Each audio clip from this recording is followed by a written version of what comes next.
This is Sandy Krakowski, and welcome to A Real Change. Well, welcome to this podcast. I'm super excited about my guest today, and this is really out of the ordinary from what I typically do, and that's the way I want to roll. Many of you know that I'm passionate about small business owners, small business rights, the lives that they're living, helping people to not only make insane money and impact in other people's lives, but love their own life as well. And many of you also know I've gone back to the gym in the last couple of years. So I've got a new family club, I guess you should say, at real diehard type gyms. And COVID threw a wild card into these business owners' dream and plan and commitment. So I'm excited to hang out with you guys. I have Jeff Mahaffey and his beautiful bride, Tessa. And you guys have been hit not only hard, but personally. And I've experienced even a little bit of it as well, and how you were targeted. Right. And I'll even use the word sought out. And let's backtrack a little bit. Is this your first business you've ever done? Really going way back, it was shortly after I got out of the Marine Corps. I guess you could say we got out of the Marine Corps. We just kind of ran into somebody that had an opportunity in a completely different industry, doing collections of all things, debt collections, small balance credit cards type stuff. And I mean, it is a very grimy industry, but we did really, really well at it. So this is this is not our first business. So. And Marine Corps, you were there. Did you meet there? No. So we actually met about 3 months or 4 weeks before I left. It was shortly before I left for boot camp. Right before you left. Yeah, in 2005. So it was actually the end of 2004 we had met. And then, and then about, 6 to 8 months after that, we had gotten reconnected and started dating. And then 6 months later, we were married. Wow. So, and we probably only saw each other in person, maybe 20 times before we got married. Probably. If that. Yeah, now we've been going on 15 years. This powerful alpha man knew a good thing and was not about to share her. And she was like, I need to take care of that. Right. And made you his bride. And were you in the Marine Corps? No. Okay. No, I was not. What were you doing in La Jolla? Well, I'm from Northern California, so when we met, we were in Sacramento area. Okay, gotcha. And I was working for the hospital there, actually, Sutter Roseville. And then after we got married, he got stationed, let's backtrack. You got stationed in North Carolina, but then we eventually moved to San Diego area. Okay. And then I was doing billing for Scripps La Jolla. Okay. That's my background, is the medical billing. Yeah. And so collections kind of. Okay, medical billing. Gotcha. Mm-hmm. Oh, that's interesting. I used to do that as well. That is a good springboard to collections. Yeah. It's interesting to see. I got to go into work with her a couple times to see what hospitals actually charge for. Insane. It's ridiculous. Yeah. Before this mandated insurance that we have, you could literally pay cash and negotiate bills. Mm-hmm. Oh yeah, we did all the time. Yeah. Had a $41,000 bill from my son, who, the crazy one who's always breaking the arm, steel plate and all that, negotiated it down to $18,000. Yeah. People don't even realize that, but that's another topic. Maybe I'll do that one time. But you've obviously been working out probably since you were in the womb. It's obvious, you've been lifting weights for a long time. When did you first get bit with that? Honestly, not. I mean, I wasn't super serious about it until after I joined the Marine Corps. Okay.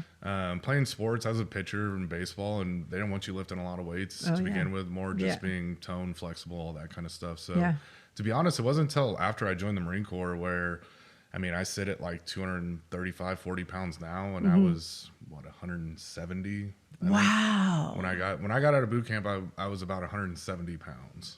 Wow. He would look like... I was a rail. He would look like a starving look like a bobblehead camp victim. Yeah, hello. when they do at the end of your boot camp, they tell you all about your Marine, right? You're telling their family about their Marine, and my mom said my Marine looks sick. Because you just, and you're not sick. I totally get it. Yeah, very healthy, but all you do is run and and run and run and run. Extremely lean. Yeah. So, but yeah, and then I learned how to actually just figure out my body type to where, I mean, I've like right now I'm like about 245, but I can, if I really want, I can be 200, 180.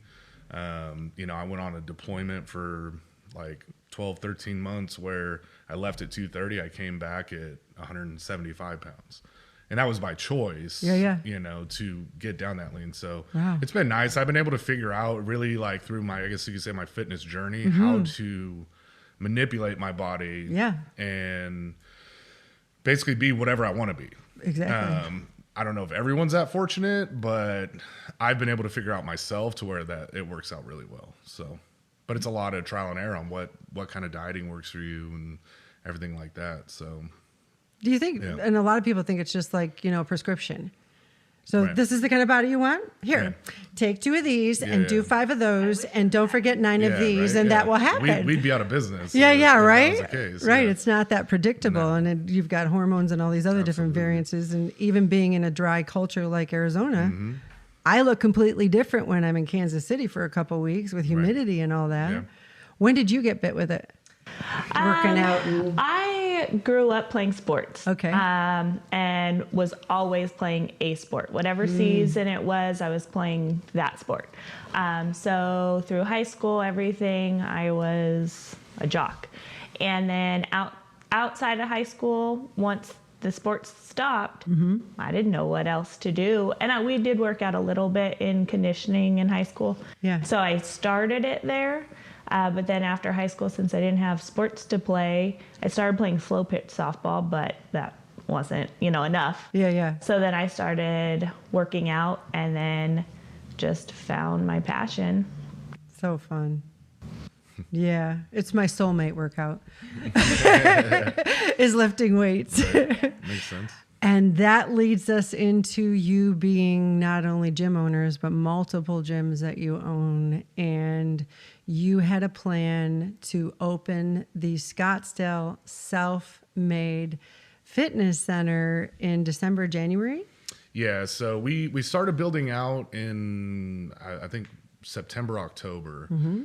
We took over a previous gym, so really it wasn't going to take us long to kind of flip that place into the way we kind of do things. Since we are a franchise, it's very easy for us because we have a set standard. Yeah. So we already know going in, we'll be able to blow it out, you know, get it open very quickly, which is what you want. You don't want to be dragging on and stuff like that. Well, as soon as we got headed towards December, January, all this started popping up to where our Phoenix location was already open, doing fine, been open over a year at that point. Right. And it was like, well, shoot, you know, what do we kind of do? We kind of wait and see what happens. So we waited and waited and waited. And then we went through some of the stuff in January, February, March, and especially April with the mandatory shutdown. And it pushed us all the way back to opening in May. So it got to the point where we just couldn't afford really to just not be open.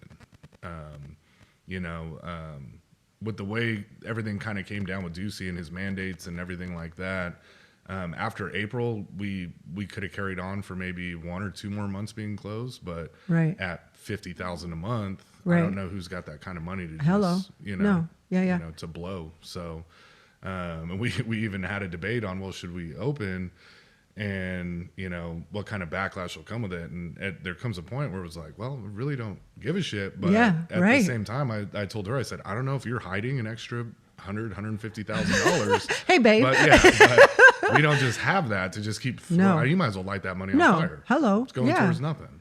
So, I mean, I would rather go give that money to somebody on the street than just keep giving it to my landlord and being, forced to stay closed. So. And we got no help. Oh, zero. From landlords or...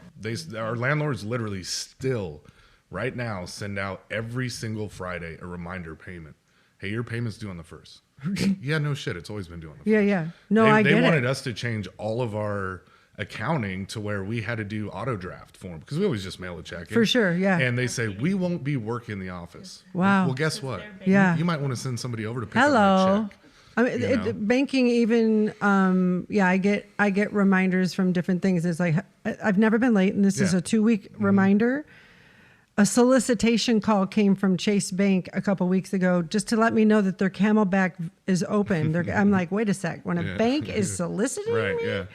Well, here's the thing. I unfortunately, I kind of understand, especially maybe being a gym. Yeah. To where I'm sure that our landlords probably have a couple places with other training facilities that were. I mean, you heard of so many people, and unfortunately, they were going to go out of business anyways. But I mean, like 2 weeks into this, they're like, "Well, we're shutting down." It was like, "What the hell? Like, how are you shutting down already?" Right. Obviously, they were on the verge of probably bankruptcy as it was. But the fact that they had to go out like that is, that's unfortunate. So.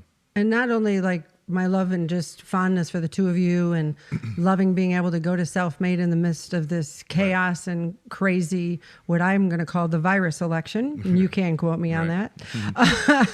The election virus, I guess I should call it, is the election virus. But I really want to, unpack some of what happened because I serve millions of business owners. Right. And one of the things that I've seen is not only it appears a strategic attack on the small business owner. 100%. We can get comical about how the virus doesn't spread in Costco, but it will in a gym. But I want to get more serious so that my audience understands a strategy here to usher in socialism. Right. And the interesting thing is that what I've learned is that most small business owners really are on the verge of closing their doors. Many of them, like we hear, don't make any money in the first year or two, sometimes even go longer. Right. And so when you are told to shut down for just 2 to 4 weeks, you literally are out of business. Yeah. Whether or not your landlord's going to honor, I don't know if it's called force majeure and all the other different things that people are trying to use, which in a pandemic should have been legitimate. Right. You encountered a really interesting situation while I've watched other gyms stay open and all the police working out there without masks. And I've seen other gyms shut their doors because they're a massive franchise. And as a corporation, and I've built 17 corporations, most people don't understand that the laws of the land are different for the citizen versus the small business owner. The tax structure is different.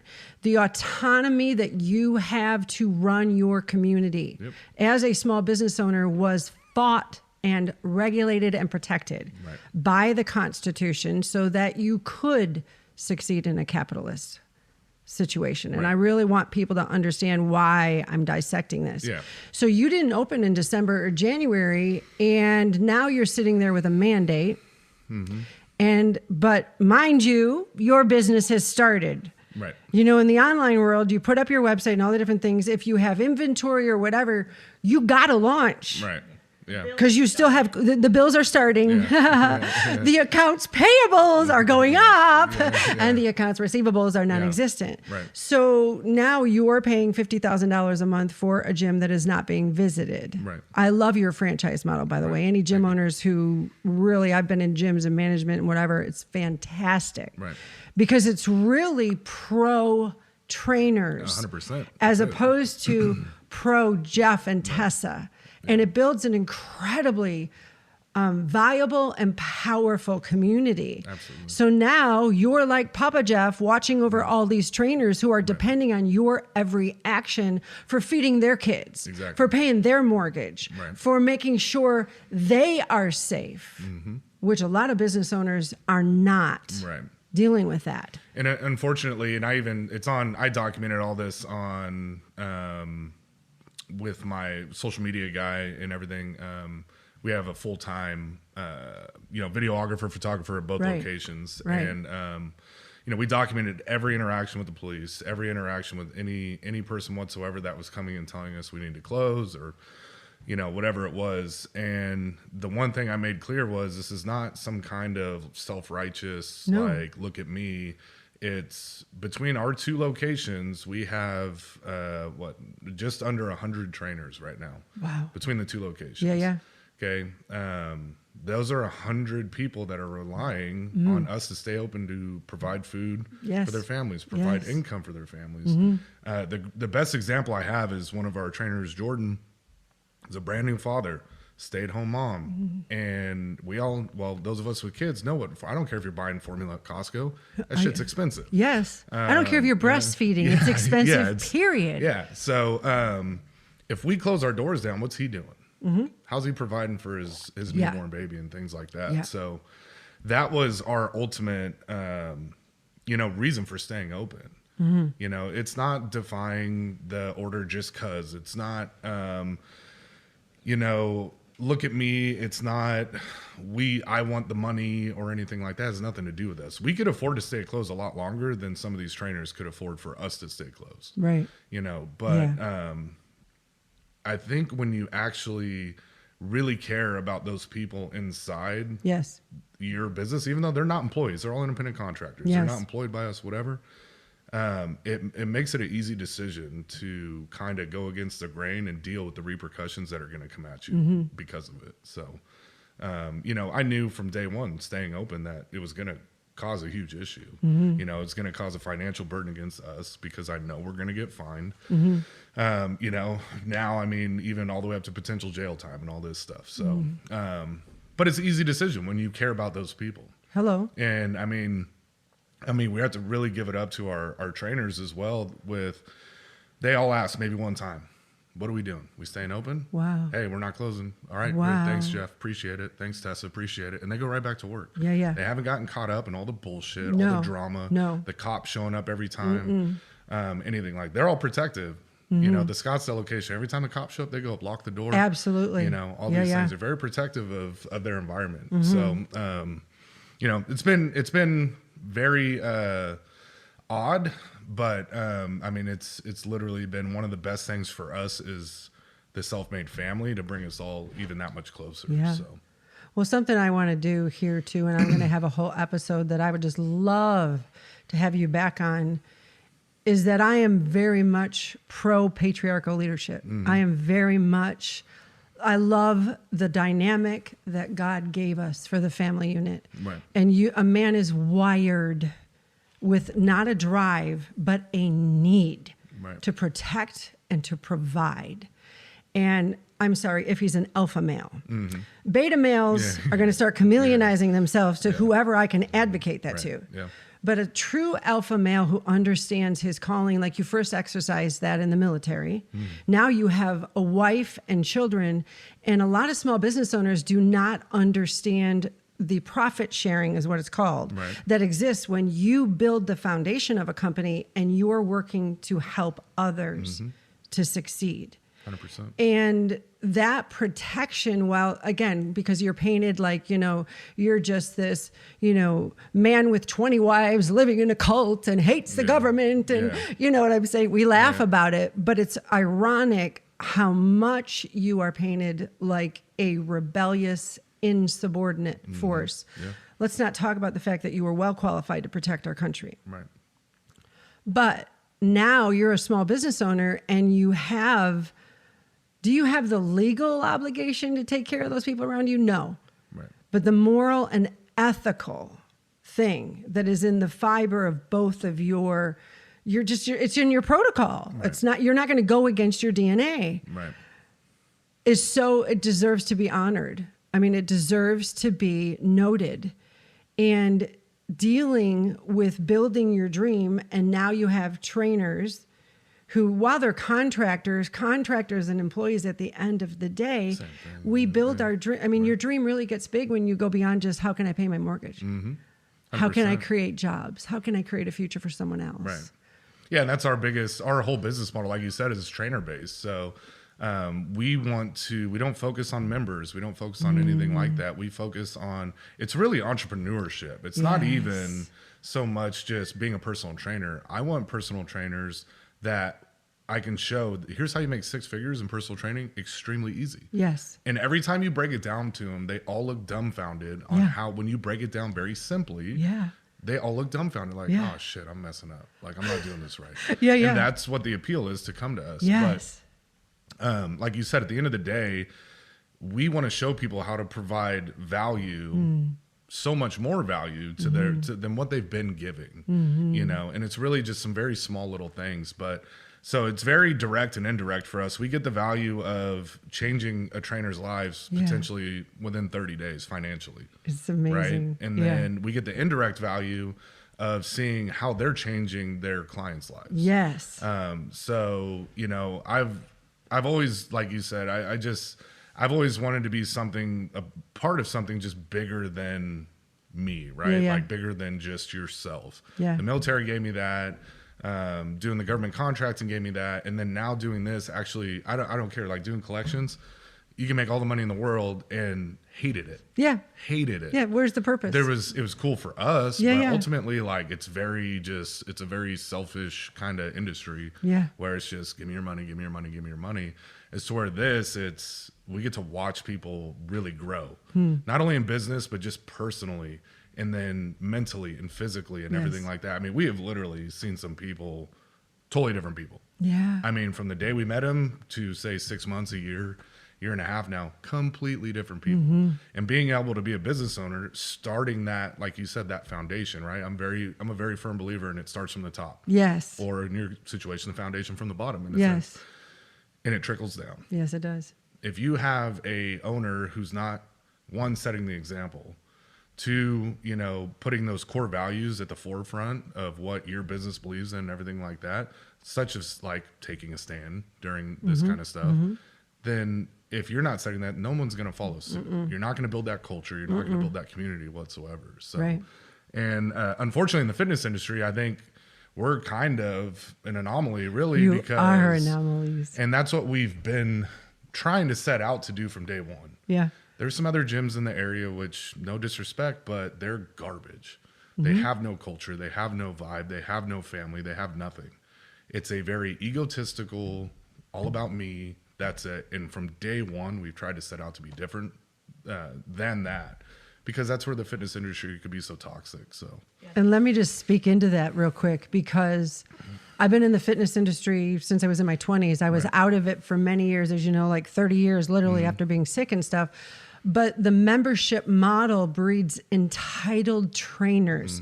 I have so many trainers who come to me, they want to take some of my business training and marketing for social media, and they just want to whine and rag at me about why are people canceling and I can't get people to keep their membership. And yet, like you said, you can't expect people to go further in their commitment than you are willing to bring to the table. And so when you're not membership driven, you are creating a dynamic that not only creates a trainer who sincerely is going to qualify who they work with, but they're also going to walk and talk and at a different level, which is what I've experienced at Self-Made. Because I come in and, I mean, it's the place that is sacred to me. This is where people don't get to ask me questions when I work out. They don't get to, you know what I mean? It is my space. And the energy there is that space of we're working as a community.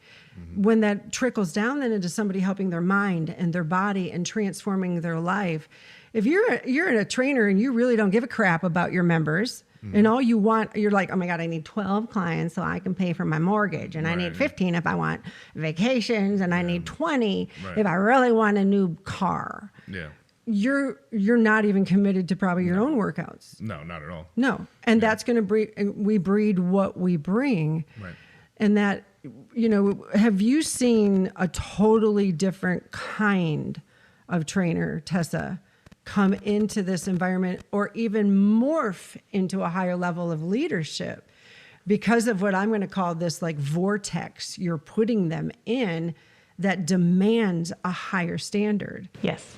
And we've had some that have morphed into what we hope to see. And we've had some that don't, and they no longer are at Self-Made because it's just not the environment for them. Fitness industry is a very selfish industry, unfortunately. And there's even gyms that are trainer based, and we are still set apart from them because we care about the trainers and the community and the culture that we're bringing. But yeah, there's majority, if not all of our trainers have either morphed or now especially that we're at capacity, we only take the ones that care, Right. truly care about the clients. They're not in it for the money. The thing that I find is so strategic on this attack against your business is because the way you do it differently. There's so many people in fitness who, unfortunately, it is all about memberships. It's just about money. And money will follow intention. This is what I feel when I walk into Self-Made, that I'm around people who are intentional. I'm not there for 2.5 hours because I got nothing else to do. Right. I'm not here because I have an eating disorder and I need to take 900 selfies for Instagram. I am here because I want to be strong. I want my mind strong and I want to get this done and get out of there. Right. And that intention is very relevant and palpable, if you will, where you're at. Can you speak into, the trainers and what they're doing and the kind of day they have? Yeah, so like I said, it is very purpose driven. So if you're a client, you're going there for good quality training, get in, get your butt kicked and get out, right? If you're a trainer, you're there to provide a service. And it's so different than if you go see it at a membership based gym. Yeah. Go watch a trainer at LA Fitness service a $12 session. Yeah. Come to Self-Made and watch a trainer service a $100 session. Yes. You're going to see different intent between those two interactions. Yeah. So you're going to see the guy at LA Fitness on his phone checking his Instagram. You're going to see at Self-Made the trainer posting his client doing exactly what they're supposed to be doing on Instagram. Yeah. Right. So he's boasting about the client that they're in there getting their butt kicked and bettering themselves and everything like that. And then he's also generating more business for himself. Okay, so the intent and the mindset between the two are completely different. I don't know about you, but I couldn't survive off of $12.50 for a session. No. And that might be good for some people, but there's a reason why some people are employees and some people are business owners. Right. Well, and a lot of what I do too, I've owned businesses in that, but I like to talk into the spirituality of what's going on even. And a lot of what I see in the membership gym culture is you're going to have a tiny little group of anomalies who want more, and many don't even know the kind of model that you offer. Yeah. I mean, I see the two of you, whether you see it in yourself yet, that you're very apostolic, which means that you create, send out, and activate. And COVID really had a situation where the membership models are shut down. Right. But you've got people who this is a part of their life. This is why their immune system's strong. This is why I'm not on antidepressants. This is why I'm fill in the blank. And you have a new model. And I mean, I'm excited about what you're doing in the fitness world because it's an elimination of the membership model. But that $100 intentional session will give birth to not only new clients, but it's going to transform the business owner. That's the stuff that I'm addicted to, is watching that business owner grow through the years and go, wow, you can't make this up. You can't make this shit up. How did I go from there to here? And they see the intention, they see the commitment, they see where they had to die to themselves first and watch themselves be promoted. They see the fruit. Tessa, what have you seen with like any kind of trainers come in, women specifically, although it can hit men, eating disorders and trying to find their way and knowing this is their passion, but they're losing their joy because of the way it's traditionally done? Yes. So trainer wise, we've had quite a few trainers come from corporate gyms that were only making that $12 an hour, and they lost their passion for training, for working out, because they're just an employee. They're told how to train, they're told when to train, and their half an hour sessions or whatever, they're very micromanaged. And so coming to Self-Made, they get to blossom, however that looks, however kind of trainer they want to be, and the reason why they became a trainer in the first place, they now get to finally become that trainer. And so and we've had trainers that have had eating disorders, extreme obesity. Extreme obesity, and very low self-esteem. And they've blossomed themselves and transformed, and that's why they want to help other people. And so having a trainer that has had those personal experiences and now helping clients that are going through those same issues makes for an even better trainer.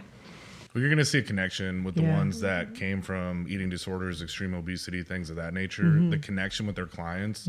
Not to say that somebody who didn't go through that can't have a great connection. For sure. But you're going to see a deeper connection behind those trainers. They can relate a lot more with the personal struggles and mental struggles and everything like that. So, I mean, we have a couple, trainers that, extremely obese. And now you would never know it, That's something. And it's one of those things, but people take that at face value. Oh, well, you're in such good shape. Well, no. No. Let me tell you where I was 5 years ago. Yeah, hello. So, 5 years ago, I was 400 pounds and, damn near diabetic and this and that. So, And the opposite, too, of the extremely skinny and anorexic, bulimic, all of those things that people don't see because, again, they're looking at them at face value. Oh, you're in good shape. You must have always been that way. And to know the backstory of their struggles on whatever spectrum, side of the spectrum it is, but they've overcome that, and now they're trying to help other people overcome those same things. And overcoming. I know for me, some people listening know my story, some people don't, but 5 years ago, I was on 140 milligrams of OxyContin and 90 milligrams of prednisone a day. I was told I had a year to live for the fourth time. My doctor didn't encourage me to move to Arizona and dry heat and get back into the gym and use cannabis and heal myself and get rid of the trauma and all that. It's not that he's a bad guy. He just doesn't understand that world. And so when I came to the gym, it was a totally different world. I'd find myself in the end of the bench after I would do a perfect set with a weight that I didn't expect I could do. Crying my eyes out, like literally in the gym going, thank you, Jesus. My warrior isn't dead. And bringing that into other areas of my life, which gave me the courage to step through extremely uncomfortable things, whether it's looking at yourself or how you relate to other people or, maybe an old dog who's 56 doesn't have to learn new tricks, but has to learn a new way of how to look at them. For sure. Yes, that empathy breeds. Again, so many people only hear the words, prophet and apostle in a church setting. But my realm, my wheelhouse is not the church setting. God put me, who's going to drop Jesus and occasionally an F-bomb or whatever in the same sentence, an anomaly, into this world. You're activating people and you're doing that prophetic ministry, if you will, speaking life into people and caring about what happens. I didn't go in the gym wanting to go from 29% body fat down to where I'm at now at 18 because that wasn't the goal. The goal was I want my life back. Mental health and everything that goes along with it. And so when COVID hits, we have an 800% increase in alcohol consumption. I don't even know the percentage, but the amount of suicides daily.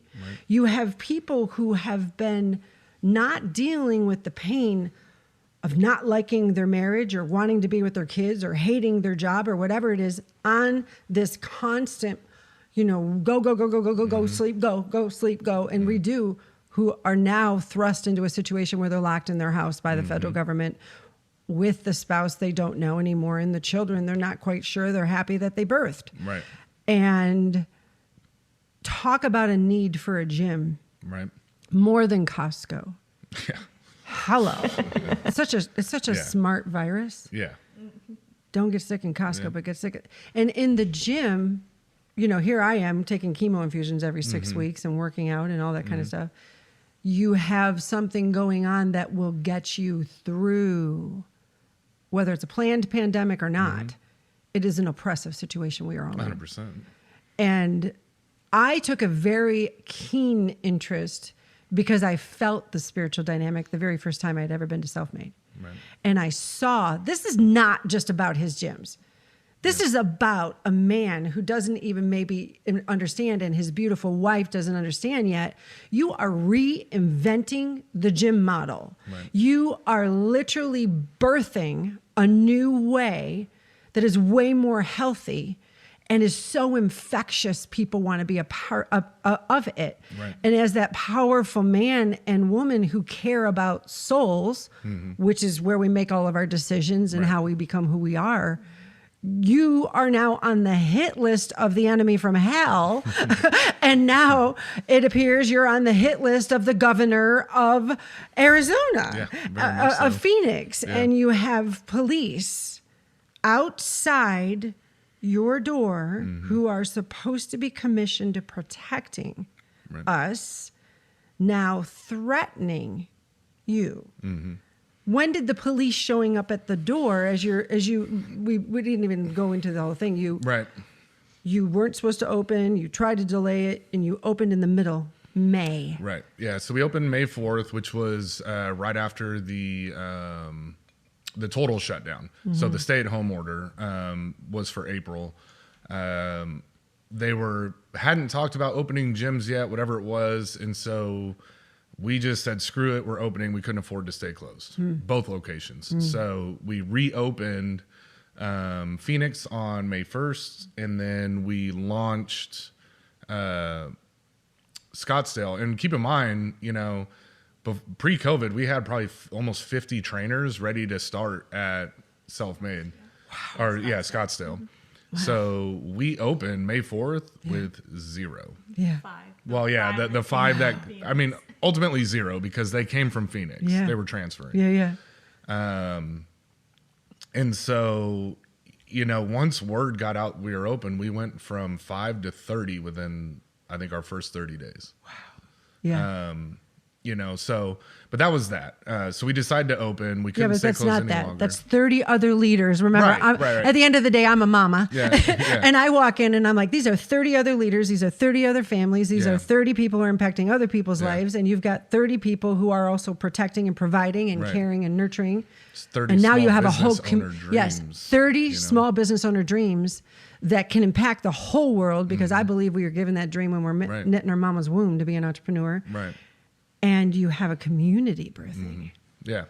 Yeah. And we knew right away, again, it was going to be something special, because we knew right away with Phoenix that the culture that we created, you could take this model, and I'm sorry, but if you're not a good leader, a good business owner, and you don't care about people, the model won't do shit. No, loving your customers won't happen. No. So you will be unsuccessful, and eventually you're just going to struggle really, really bad until you figure it out.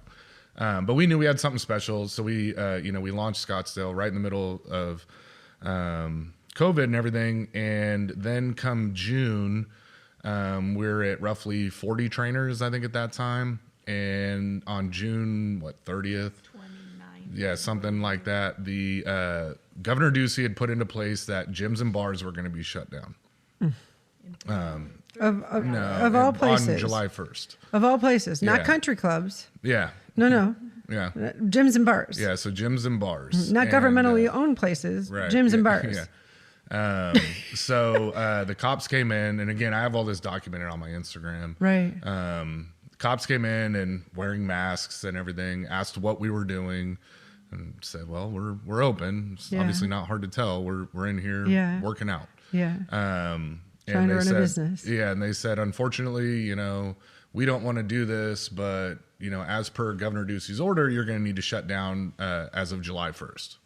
And I said, well, I'm sorry, but I'm not going to do that. Yeah. I might have used some colorful language when telling them that, not being disrespectful to the No, I get cops, it. but I Yeah. told them, I Frustration. said, yeah, very frustrated. Yes. Because it's like, here it goes again, And so they said, if you choose not to close, you will be cited for every day that you're open. I asked them, I said, well, I'm going to be open all July. So if you could just bring me 31 citations, we can save taxpayer dollars. We can save your time, my time. And we just knock it all out at once, and I'll deal with the repercussions later. And at that point, it was only supposed to be closed for 28 days Yeah. or whatever it was. July 28th. Ducey had to figure out when the government funding for COVID was going to, re-up, basically. Yeah, right. So Being on the board of directors for testing, yeah. you've got quite a few things you got to monopolize. Yeah, and so told them we're staying open. They said okay, whatever. We'll be back if you're still open. So July 1st, they showed back up. I met them in the parking lot. told them the last time you'll ever enter this facility for something other than you coming to get a workout in is today. So you'll no longer be welcome in our privately owned business, blah, blah, blah. And so I met them in the parking lot from there on out, and they showed up July 1st. They handed over their badge numbers and their names and things of that, and said, okay, from here on out, you're basically going to be receiving a citation if you decide to keep your doors open. Right. I explained to them again, trying to almost just reason with them, like you guys don't need, like, come on, seriously, like you're going to do this, Yeah, we have no disrespect. I mean, I am one of these people who will fight to defend police. And, oh God, and yes. fire. I mean, I'm sorry, I don't want some board of directors when I have a problem with somebody breaking in. I want a police officer who is armed. Right. You get what I'm saying? And they're having to chameleonize themselves because of the tyranny up here. Right. And I understand. I made it very clear. I understand you guys got a job to do. Yeah. Unfortunately, you guys have a boss. That's it. Thank God I don't. Yeah. I understand you're doing your job, but at the same time, and when it got further on down the road with the way that these main two individuals that were running this kind of, little show that was going on was showing up in our parking lot every day. Their attitudes became more and more sour towards me for absolutely no reason. To the point where they'd start mocking me during conversations. They wouldn't even get out of their cars to speak with me because every time they sat in my parking lot. So, just to preface that, after that July 1st date, they started sitting in my parking lot, 1 to 2 patrol cars at our Scottsdale location every single day, anywhere from 5 to 10 times a day, from anywhere from 30 minutes to an hour and a half. And I would document it on Instagram. They obviously have no crime to protect us from. And that's so I would put nobody's speeding. I would put up on my stories. Right. Yeah. Yeah. No domestic violence at all, despite the fact that we hear that it's gone up. Right. And so I would document it on my Instagram page saying, residents of Scottsdale, do you really think this is a good use of your taxpayer dollars? These guys sitting here for now an hour and a half just watching my gym. For what reason? Like, you can see we're open. Beat it, geek. Go. Yeah, right. Go find something else to do. That's it. Oh, well, we're sitting here doing our daily notes.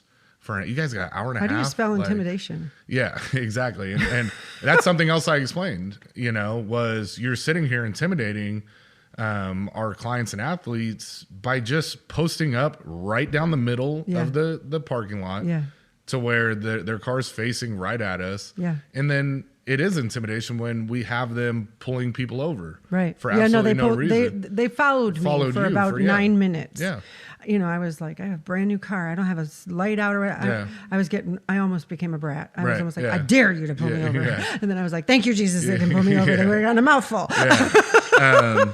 But doing things like that, pulling somebody over for quote unquote window tint, and then saying, did you just come from self-made training facility, as they're not even a block away from the gym of the parking lot they just pulled out of, and then threatening to cite them if they're caught seeing. Number one, that's so illegal on so many levels, it's not even funny. And then not even citing them for what they actually pulled them over for. But two, tell me where in Governor Ducey's order it says you are not allowed to go to a business that's not open or not supposed to be open. Yeah, that's it. Right. It's right.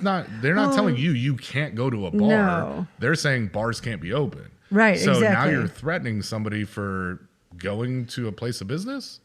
Well, and the government's supposed to protect me from things that are violating my rights, my safety, my well-being. Right.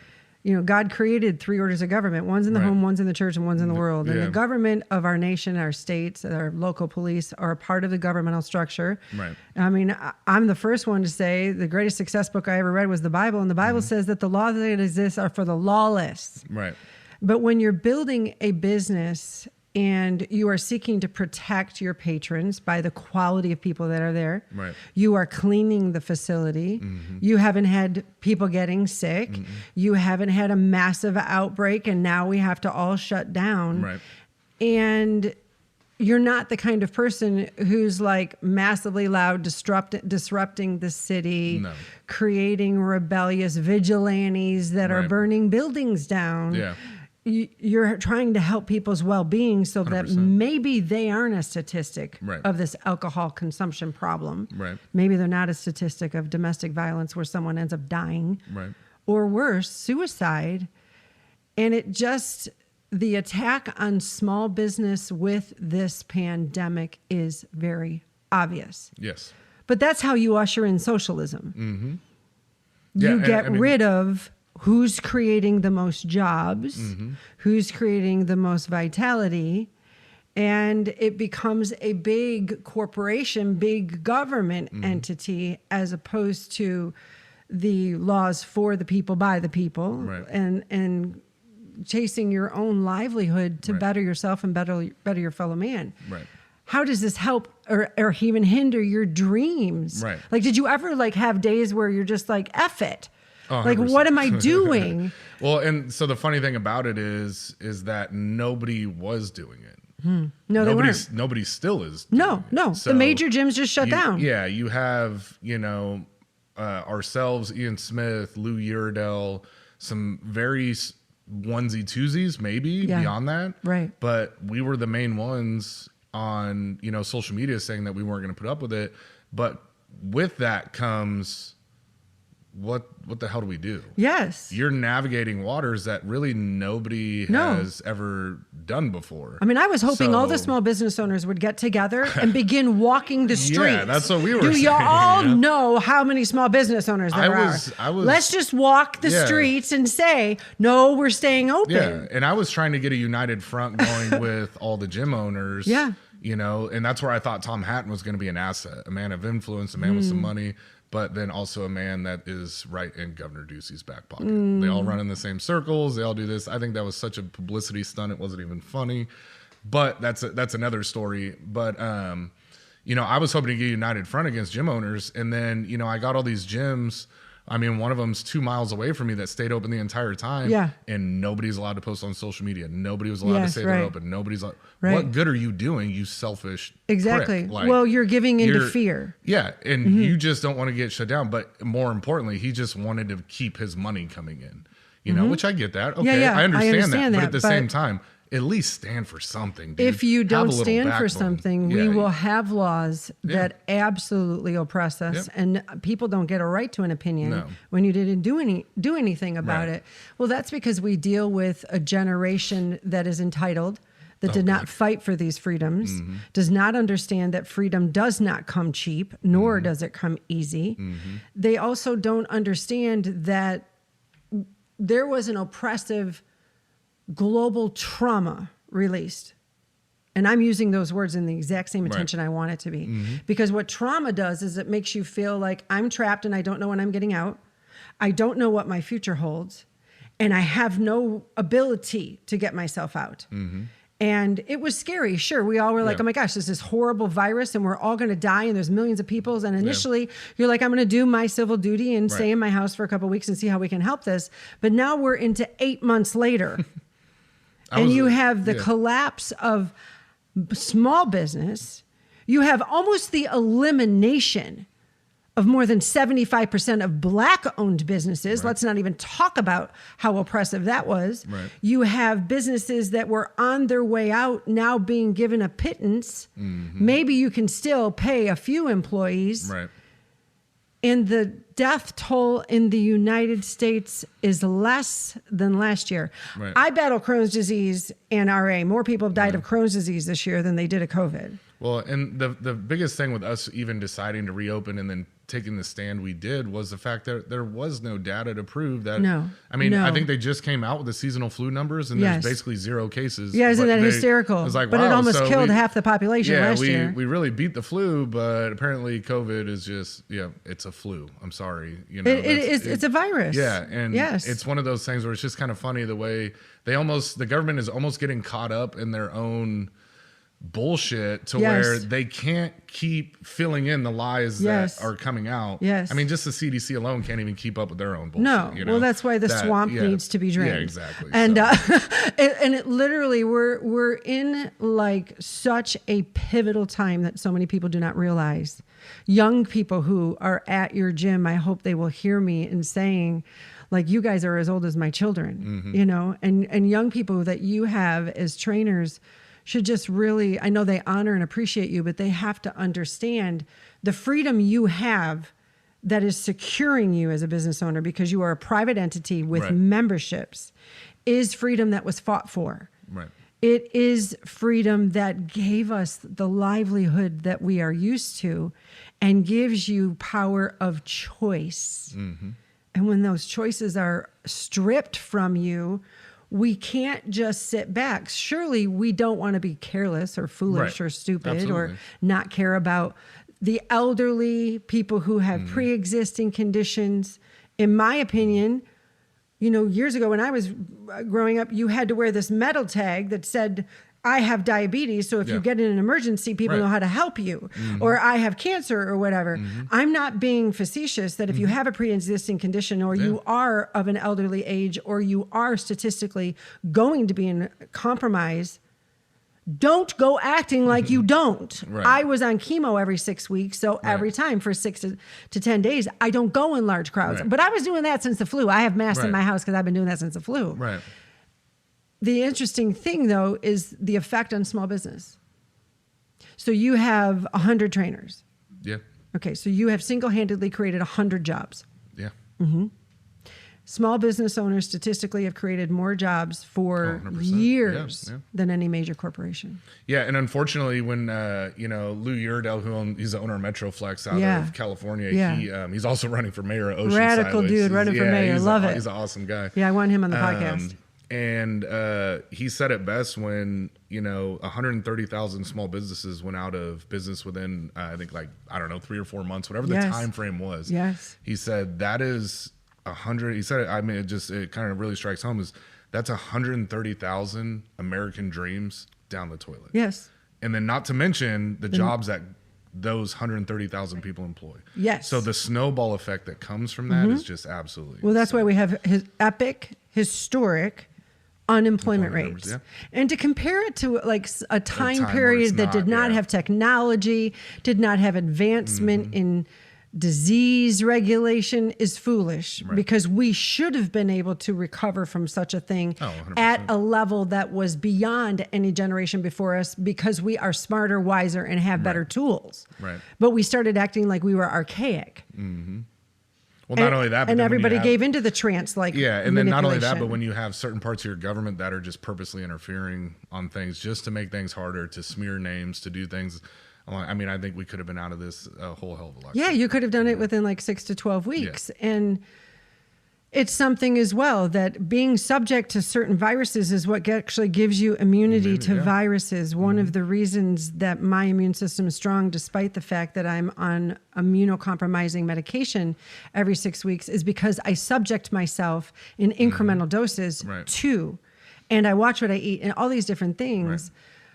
The small business owner has a dream that has the potential to combine with other small business owners and employ millions. Exactly. That's why we've seen tens of millions unemployed with this.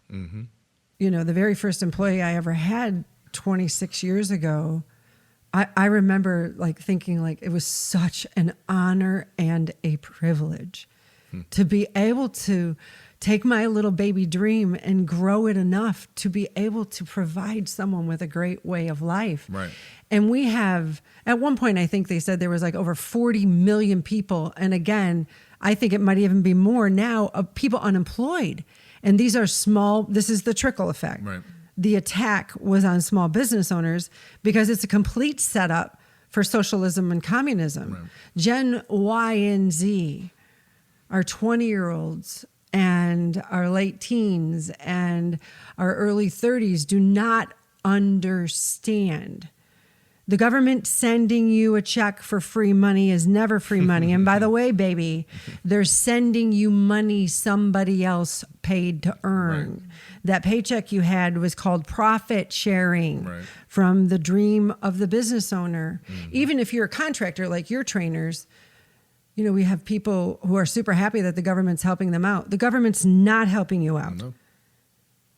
They are setting you up. Yeah, 100%. Well, I mean, look at the way California is right now. Yeah. They've closed down so many businesses. I mean, that state is flat broke. They were already bankrupt. Yeah, they were already bankrupt. But How do you go how do you go worse than bankrupt? Yeah, they've been bankrupt for years. I think pretty much since like Arnold Schwarzenegger probably was the last time that they were actually doing pretty well. Right. And same thing with New York and all these places where they have them locked down so tight nobody can do business. Who do you think's paying the taxes to keep these states running? It's the small business owners. It's the employees. You need that cog in the machine. Yes. To be able to get stuff done. Yes. And now you want to go on government subsidies and everything like that, free healthcare, these stimulus checks, which, okay, in hindsight, does it seem cool to get a check? Yeah, great. Yeah, it helped me out. How far for just somebody like us sitting here? Right. How far does that $1,500 go when you're talking real life bills, business, things like that?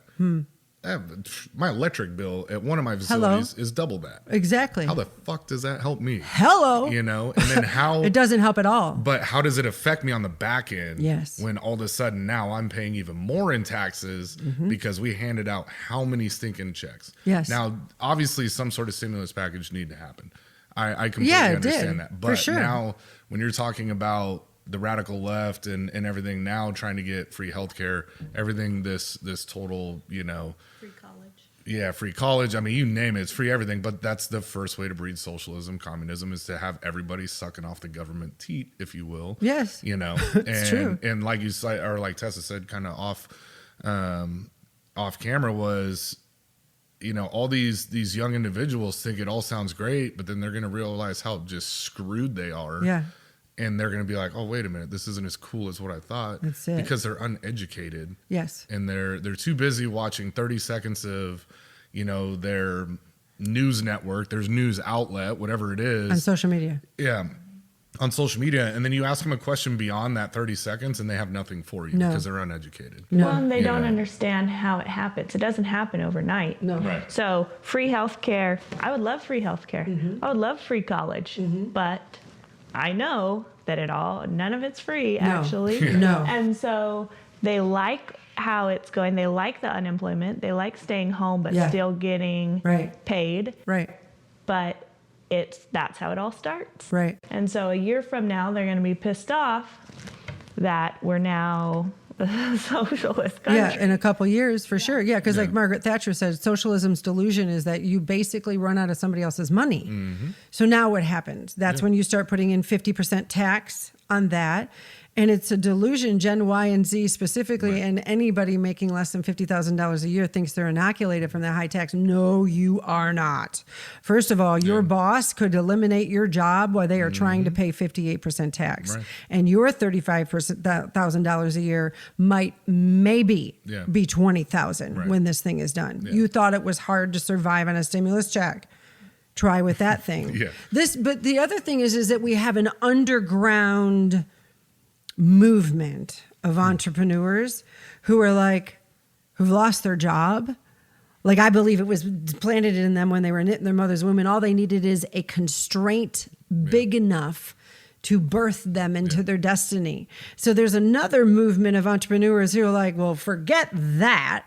I'm not going back to my job. Yeah. I'm going to start something now. Since they're sending me money to provide for basic minimum things, I'm going to start pursuing my dream. Right.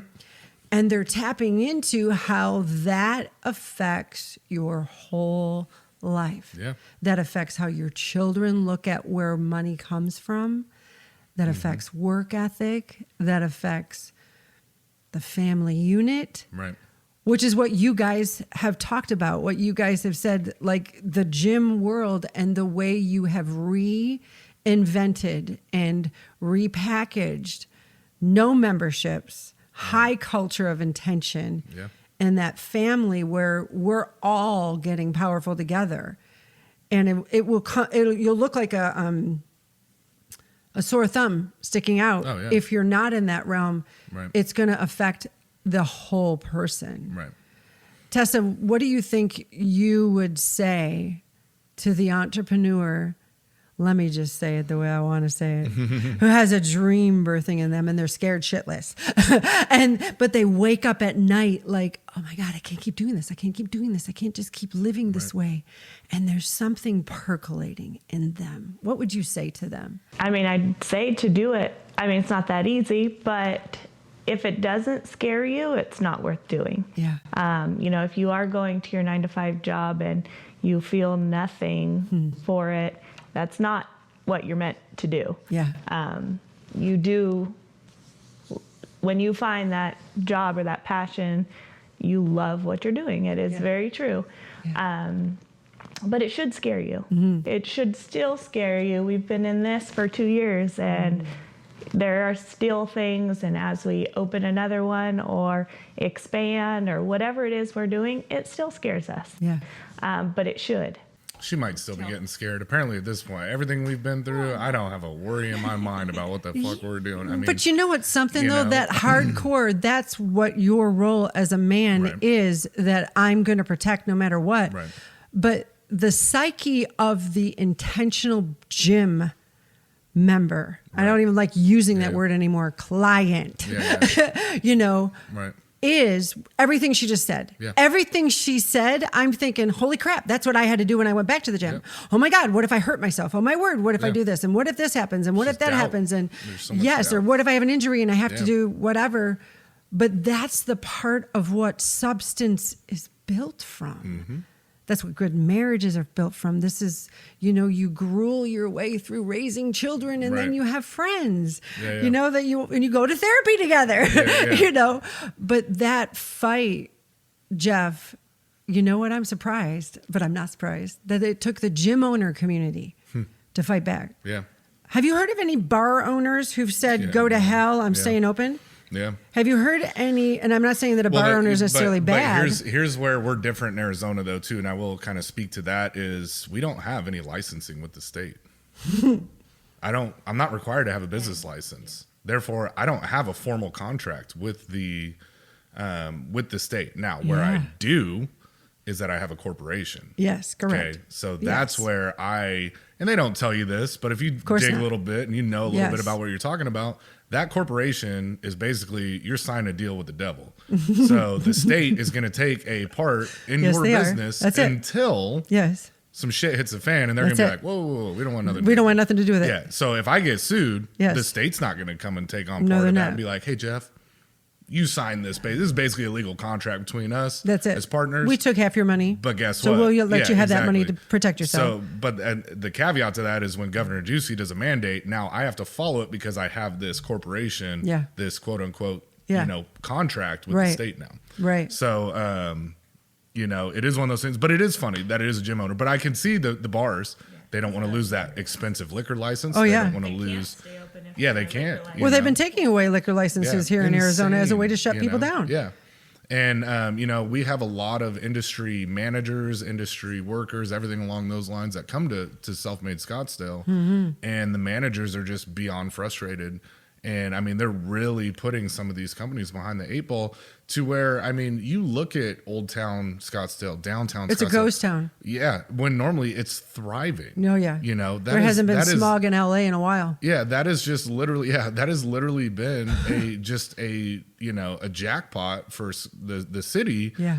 Is downtown and Old Town. Yeah. College students going out and partying and people just going out and socializing and everything, spending money in the community. Yes. Right? Which then breeds more money back to the state, exactly. everything like that. That's right. And here they're just shutting it all down because of what? Show me some data, show me some scientific proof, something. Yes. But it is kind of funny. It is, gym owner, I guess. I don't even say owners because I don't know who else in the state is doing, or facing what we're facing at this point. Well, I've got Ian on Thursday coming, and I'm super excited about it. Ian Smith out of New Jersey. Me too. Yeah. Had his doors boarded shut. He's been arrested 2 or 3 times now. Now they just seized his bank accounts.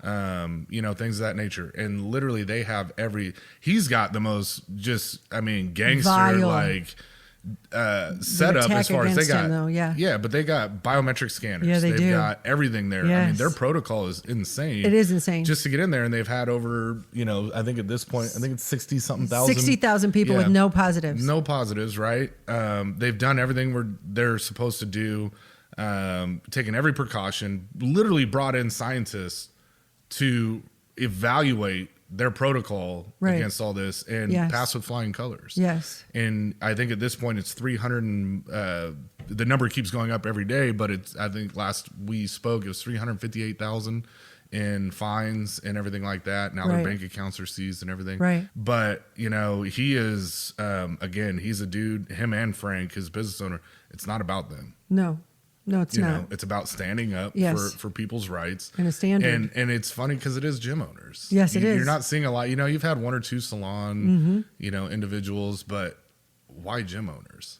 And we have a plan for that coming up too, with some really, really cool individuals who I've been able to spend some time with. Yeah. And some people of extreme influence who want to change the way the fitness industry is looking at things. Good. So we're going to create a little team and do some things, some very positive things for the fitness industry. Yeah. So and Ian's going to be a part of that. So Whether I'm not good. sure if he knows this yet or not, but he's going to be a part of it. But yeah, it is weird. It's the small business gym owner, and and our attorneys, even literally the first sit down we had with our attorneys. She looked at me and she said, you realize like they're just looking at you and your whole look, everything is why they're going to try and make an example out of you. But the first thing she said, look at you. They're going to make an example out of you. For sure. Well, I'm glad you opened that can of worms because I'm not surprised gym owners, because we're cut from a different cloth. Mm-hmm. People who work out intentionally. Right. And we actually do want to live. We don't want to die. Right. We actually do want to be powerful and challenge ourselves and tell our inner bitch to shut up. And I'm going to master you. Mm-hmm. And then I look at you, the patriarchal alpha male who has been bombarded, hit, and assaulted by the feminists since K5. In K5 they started emasculating little boys and telling little girls you don't need a man. Right. And there's such a bombardment making an alpha type male look like he's the abuser, he's the dominator. It's because of you that we had to get free. And they do not understand the political agenda that in the 1950s there was less than 5% single moms. We now got over 50%. Right. Yeah. Hello. Yeah. And so again, I'm not surprised that both you and Ian are hit like you are. And again, I don't mean this disrespectfully, but men who will back down against such a fight have literally said, my family's not worth protecting. And that's the DNA of that. And in order for a revolt and a renewal and a rebuilding and a restructuring, the foundation of capitalism, the foundation of small business, people say it's all about money. Well, I'm sorry, I've never built an adoption center and helped babies find their forever families without money. I've never helped rescue people out of human trafficking without money. I've never fed the homeless and without money. I've never helped single moms who were like me when I was a single mom living on $5,000 a year without money. Right. It does take money in this current world. Has to. What would you say in closing, Jeff, to the man or woman who owns a business and they feel this fight and they have lost their vision for tomorrow and they forget that everything matters? Right. I would highly say that if whatever business you are in as an entrepreneur, if you are showing up every day and treating it like a 9 to 5, you've lost it. That it's either not the right industry for you, or somewhere along the lines you fell off and lost your passion for what you're doing. But if you intend to stay in that, you better figure out why you started in the first place. Yeah. So good. It is small business small business is the backbone of our country. Yes. we're, like you said earlier, we why they provide came here. the most jobs. We, we produce a lot of income, a lot of, basically lives in general. People will be able to support their families and things of that nature. So, I mean, the one thing that I think the small business owner needs to realize, if they have lost their ways, you've got the greatest job in the world. That's it. I tell people the worst thing you could ever do is work for yourself, because you're never going to want to work for anybody else again. Never. Right? If you can, Unemployable. Yep. If you can be a small business owner and you can make just a little bit of money, and you love what you're doing, I mean, it really is. You're not going to work a day in your life. No. We literally get to show up to a gym Yes. every day, Yeah. and see cool shit happening all day. That's it. Transformation and lives growing and people fighting and with to this, make it. with this struggle and with these citations we're facing and all this stuff, we're opening 2 more gyms. Yes. We're bringing other businesses Yes. to Arizona Yes, that you don't are. exist here right So now. freaking proud of you guys. And so while everyone's sitting back and being scared, I'm taking this as an opportunity to grow. Yes. Not only just grow personally and all that, but grow our business, Yes. right? And then provide more jobs here in Arizona. Yes. You know, you figure our next 2 facilities, that's another 100 jobs between 2 facilities. Wow.